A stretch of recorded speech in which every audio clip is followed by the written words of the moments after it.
अस्सलाम वालेकुम दोस्तों, पाकिस्तान ਦੇ ਵਿੱਚ ਮਹਿੰਗਾਈ ਦਾ ਇੱਕ ਤੂਫਾਨ ਆ ਚੁੱਕਿਆ ਹੈ। ਮੈਂ ਬਿਲਕੁਲ ਪੂਰੀ ਦੁਨੀਆ ਨੂੰ ਦੱਸਾਂਗਾ ਕਿ ਪਾਕਿस्तान ਦੀ ਆਵਾਮ ਮਹਿੰਗਾਈ ਦੇ ਵਿੱਚ ਪਿਸ ਰਹੀ ਹੈ। ਰਾਤੀ 12 ਵਜੇ पेट्रोल ਦੀਆਂ ਕੀਮਤਾਂ ਫੇਰ ਵਧਾ ਦਿੱਤੀਆਂ ਗਈਆਂ ਨੇ। पेट्रोलियम मसनूआत में इजाफा कर दिया गया है। हर 15 दिन बाद तकरीबन 20 रुपये पर लीटर जो है ना बढ़ाया जा रहा है। यानी कि अगर आप समझ लें कि 1 महीने के दौरान तकरीबन 60 रुपये के करीब जो है ना ये इजाफा 1 लीटर पर लीटर किया गया है। उसका नुकसान क्या हो गया? आज रेलवे ने किराए बढ़ा दिए 5%। 1 महीने के अंदर अंदर ये मजबूरी तौर पर 15% रेलवे के किराए बढ़ गए हैं। रेलवे एक सस्ती सवारी थी जो गोरे ने हमें दी थी, बेड़ा गर्क हम पहले उसकी बेड़ा गर्क करके रख दिया है, उसके स्टेशन बंद कर दिए, ट्रेनें ख़त्म कर दी हैं। अब जो चल रही हैं उस पर भी इतना ज़्यादा इजाफा कर दिया है। रेलवे वाले कहते हैं कि जनाब डीज़ल की कीमतें बढ़ रही हैं तो हम क्या करें। पेट्रोलियम की जो मसनूआत उसमें इजाफा हुआ, उसके बाद किरायों में इजाफा हो गया, बसों में इजाफा हो गया, गाड़ियों का पेट्रोल बर्दाश्त नहीं हो रहा। तो मैंने सोचा है कि अब जो है ना हो सकता है मैं वीडियो भी ना बना सकूँ, बाहर ना जा सकूँ। उसकी रीज़न ये है कि मैं भी बर्दाश्त नहीं कर सकता, मैं कोई लैंडलॉर्ड नहीं हूँ, मैं शौक़ से ये वीडियो बनाता था, लेकिन ख़र्चे बड़े हो जाते हैं। तो हो सकता है कि मैं अब ये जो आपको प्यार मोहब्बत और अमन शांति वाली आपकी बुज़ुर्गों की निशानियाँ आपको दिखाता हूँ, मे भी मैं ये आप आइंदा से आपको ना दिखा सकूँ, क्योंकि मैं अफोर्ड नहीं कर सकता।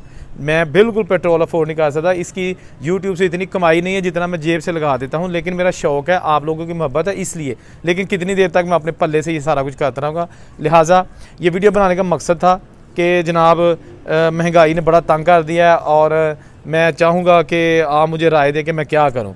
मैं तो बड़े अपना एक प्लान के साथ कर रहा था कि पूरी दुनिया को ये दिखाऊंगा पाकिस्तान के अंदर जो 1947 की इमारतें हैं, 1947 के बुज़ुर्गों की निशानियां हैं, वो आज के साल में हैं, उनके मंदिर, उनके जनाब गुरुद्वारास, उनके दुकानें। लेकिन अब बर्दाश्त से बाहर हो चुका है। पाकिस्तान के हालात बिल्कुल ख़राब होते जा रहे हैं। उसकी रीज़न ये है कि बिजली के बिल इतने ज़्यादा हैं, वो अभी तक मसला हल नहीं हुआ। लोग सड़कों पे हैं और एक दूसरे को जो है ना वो बाहर निकलने की तलकीन करते हुए कहते हैं कि जनाब हुकूमत के ख़िलाफ़ सारे निकलें, लेकिन अभी तक उसका कोई हल नहीं हुआ। सब्ज़ियाँ इतनी ज़्यादा महंगी हो गई हैं कि अगर बंदा आलू पकाना चाहे ना तो आलू भी एक आम आदमी की पहुँच से बाहर है। मुझे अभी एक बंदा बाहर मिला, उसने कहा, कसम अल्लाह की आपके साथ सही वाक़या शेयर कर रहा हूँ, अभी थोड़ी देर पहले मुझे एक बंदा मिला, एक दुकान पे खड़ा था, तो दुकान वाले से बात कर रहा था, कहता है भाईजान मेरी 23,000 रुपये सैलरी है और 26,500 बिजली का बिल आ गया। ये मैं अपने कानों से सुन रहा था, मैंने कसम उठाई, झूठ नहीं बोल रहा, और मैं उसको जानता भी नहीं। तो वो कह रहा था कि मुझे ये बताएं कि मैंने जो 23,000 में से मेरा जॉब पे जाने का ख़र्चा, आने जाने का पेट्रोल का ख़र्चा या साइकिल का ख़र्चा, उसके अलावा अब मैं वो बिल कैसे अदा करूँ। लास्ट डेट भी चली गई, मेरे पास पैसे नहीं हैं। और वो तकरीबन रोना शुरू हो गया। जिस तरह रोना ये नहीं है कि ठाठे मार के रोना शुरू हो गया, जस्ट उसकी आंखों में आंसू आ गए। तो ये हालात हो गए हैं 76 साल में पाकिस्तान के। पाकिस्तान को जो भी मिला है खाने वाला मिला है, अपना पेट भरे हैं।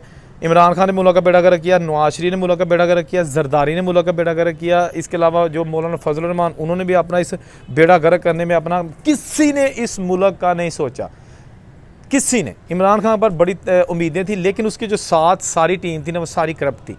सब ने इस मुल्क को लूटा है, बर्बाद किया है, और अल्लाह ताला इस पाकिस्तान को सलामत रखे। लेकिन ये जो सियासतदान या जो करता धरता है ना, उनकी हरकतें देख के, उसकी रीज़न क्या है? रीज़न यही है कि इतना इसको जो है ना वो दीमक की तरह इन लोगों ने चाट दिया है। इंडिया बहुत आगे निकल गया। मैं तो इसको बिल्कुल नहीं छुपाऊंगा, इंडिया बिल्कुल आगे निकल गया। मुझे कल भी मैंने एक वीडियो बनाई थी इसी टॉपिक पे, और उसमें भी मैंने जिक्र किया था कि इंडिया चांद पे पहुंच गया और हमारे लोग अभी तक बेचारे बिजली के बिल को रो रहे हैं। क्या करें, कहाँ चले जाएं? हालात ऐसे कर दिए गए हैं कि लोग जो है ना वो 2 वक्त की रोटी के लिए तरस रहे हैं। ये मैं बिल्कुल हल्फन आपको कह रहा हूँ कि ये जो मैं आपको हालात पाकिस्तान के बता रहा हूँ बिल्कुल ऐसे ही हैं।